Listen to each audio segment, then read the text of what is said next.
There is a cultural belief in the West that menopause is an unavoidable horror. Prepare yourself, dig in, because this is going to be a wild ride. The hot flashes, sleep deprivation, fatigue, brain fog, hair loss, and the sense that everything is falling apart are seen on the horizon, headed for us. And we dread it. We feel helpless.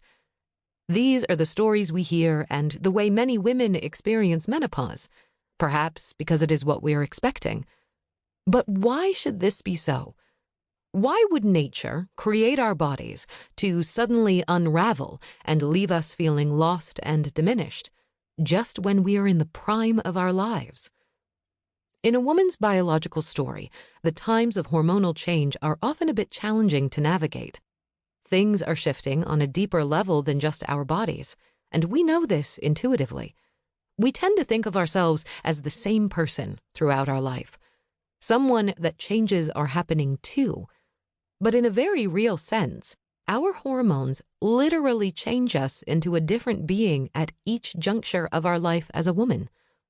In the same way that a caterpillar and butterfly have exactly the same DNA, but are very different creatures, we also go through a metamorphosis at times of hormonal change, and do best if we embrace our new state of being rather than resisting or just trying to adapt. All of these times of change in our lives fit together and build, one upon the other.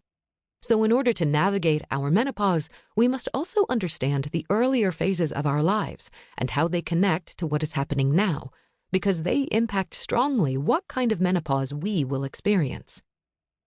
Unfortunately, menopausal women in Western culture are marginalized, made to feel less than.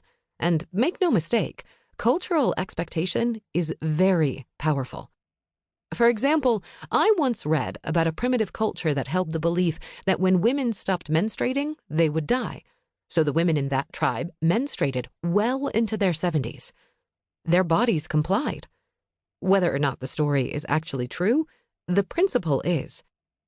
In cultures where social status increases after menopause and there is no negative connotation to elderhood, women do not experience what we think of as menopausal symptoms to the same degree that Western women do, if at all. In other words, our bodies, minds, and beliefs are one.